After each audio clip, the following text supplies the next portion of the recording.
Hey everybody, this is Perch. We're taking a look at four pretty well-known, beloved, that's probably not the right word, but we'll get into it, series from the past to ask the question, Marvel versus DC, who did it better? And to do this, we're going to look, as I mentioned, at four series we all know. But before we get to it, a quick disclaimer. You can see it on the screen right now. I've done a number of these videos. The same questions come up over and over again. So if you're reading this on the screen, I'll just let you read it to yourself. Yes, these numbers are sales from from publisher to retailer, not through end consumer. But that's not the gotcha you think. I tend to vet all numbers that you're seeing through two sources, not just Comicron, but also directly from the Diamond or the publisher data. And in March of 2020, numbers stopped being accurately and consistently published. I don't put them there. So if I do talk about anything I've gotten on the side, I will definitely call it out. It'll be in a different color. It won't be lumped into the final results. There will be, you'll know that there's a difference being made. And there's always a slight variance with reprints and overships and all the rest. I try and call those out when we know they exist, but just keep that stuff in mind. But let's get to the fun here. Four titles, and what four titles represent Marvel and DC better than Sins Past from SpiderMan, One More Day, then over on the DC side, Cry for Justice and Identity Crisis. I said beloved was the wrong word. These are not the shining moments of the publishers. Let's just leave it that way. So let's look at all four and ask the question, which one did best, which one did worst, and over time, which of these four series can lay claim to being the best-selling, the strongest? Okay, so first, we're going to look at One More Day. Of course, this series included Mephisto showing up and basically trading the marriage of MJ and Peter Parker in return for Aunt May's life. It was definitely, hated at the time and hated now, many years later.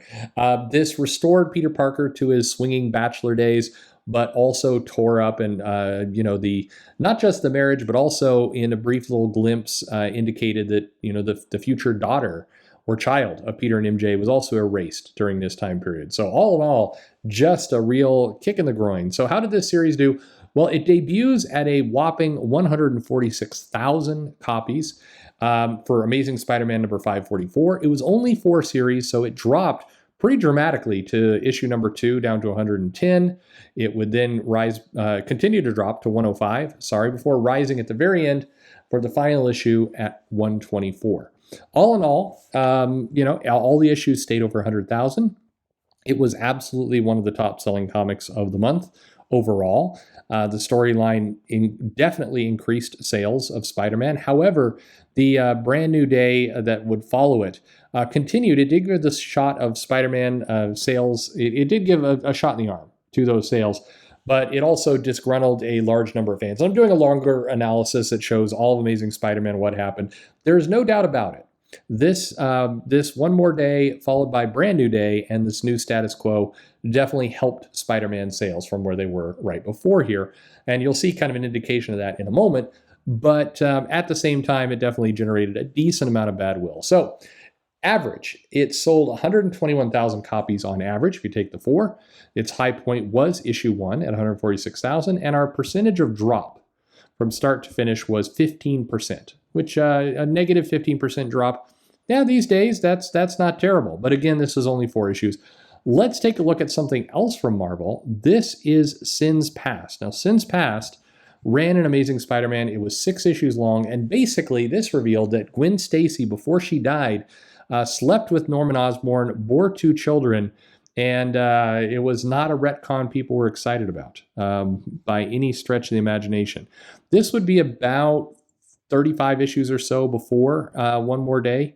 It was, but this gives you an indication of kind of where the title was selling before that storyline we just went through. So issue number 1 sold at 88,000 copies, 88,293. This is what the title was doing.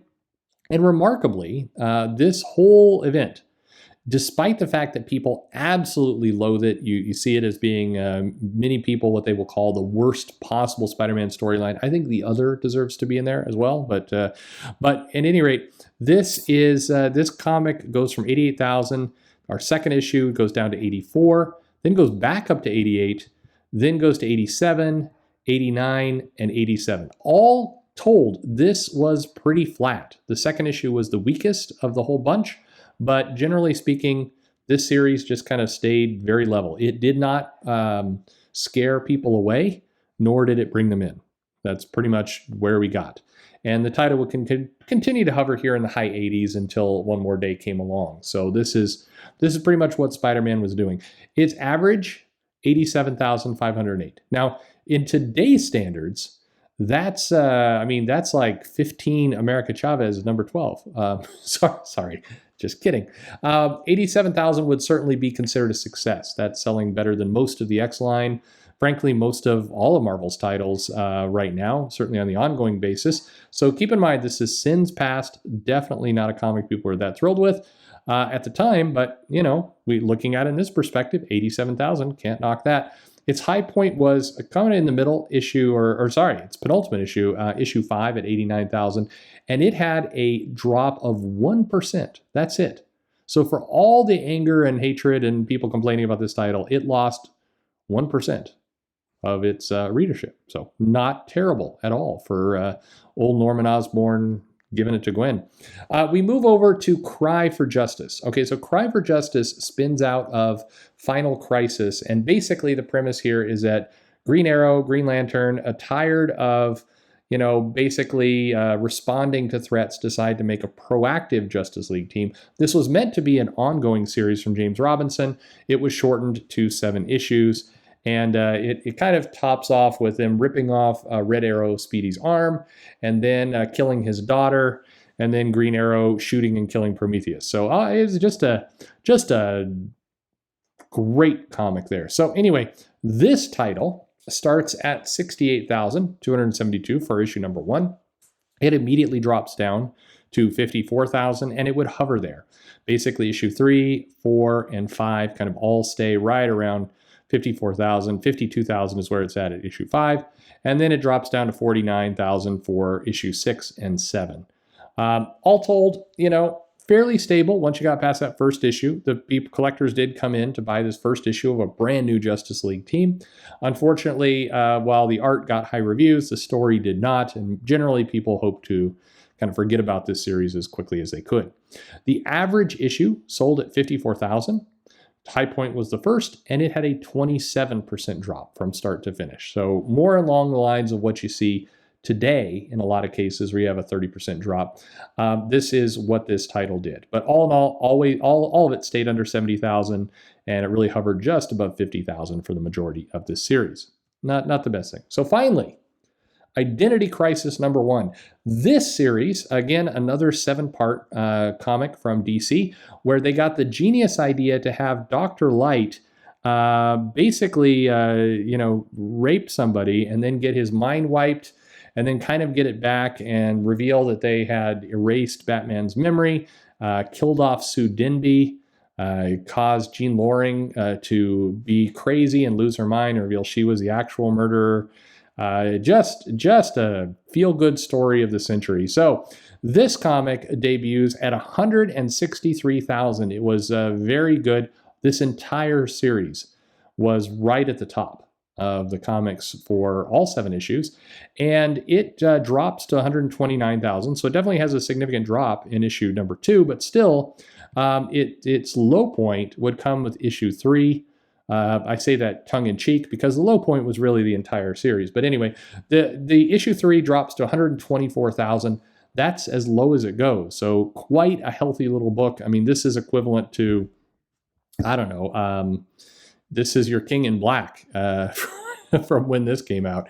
High-selling book.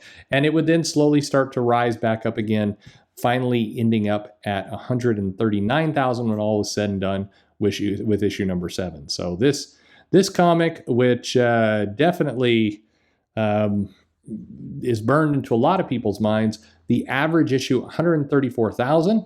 The high point issue number 1. It had a 14% drop from start to finish. So again, better than most. And in fact, all these comics were better than most. Despite the fact that these 4 series are hated. The drop percentage is much healthier than pretty much anything being published today. Okay, so where does that leave us in our contest? Well, which sold best? That's right, Identity Crisis. It had the highest sales with every issue topping 120, almost 125,000. Just one issue barely dipped under it, but Identity Crisis is the undisputed champion of sales for these four books. Which sold worse? Well, Cry for Justice. That one, no surprise. It just never really caught with people, and it hovered on the low end. Interesting to see. It's averaging out at 54,000, and that was enough for cancellation. Certainly, that would be a success today. Which kept its audience best? Well, Sins Past. Sins Past lost 1% of the readers. It was by far the most stable book of everything. And which had the steepest drop? That would be One More Day. Even though it rebounded, it did lose 40,000 at the low point and 20,000 at the high point. So it shed the most people through the course of this run. Pretty crazy. Identity Crisis technically also shed 23,000 from start to finish, but it did not have the same kind of low drop that just barely. Identity Crisis and One More Day were neck and neck for steepest drop, but One More Day just pulled it out, just barely. So who wins? Which title is officially our strongest seller?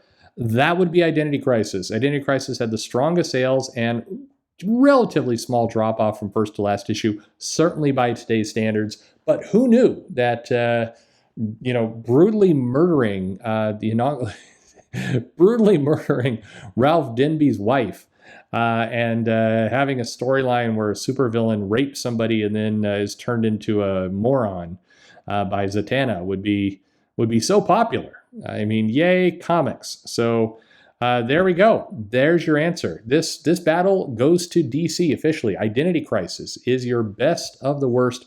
And there you have it. So what about you? Which of these comics were your favorites? Which did you like? Which did you hate? And any surprises here? It's interesting to kind of view, I will say it again, all of these comics, all four of them, would be considered extremely strong sellers in today's standards. Sins Past, which I have never heard anyone say anything positive about that book ever, would be one of the top selling Marvel comics today. How about them apples? Huh? Yeah. Anyway, let me know if you have any questions below, which titles you enjoyed or hated most. And thanks for listening.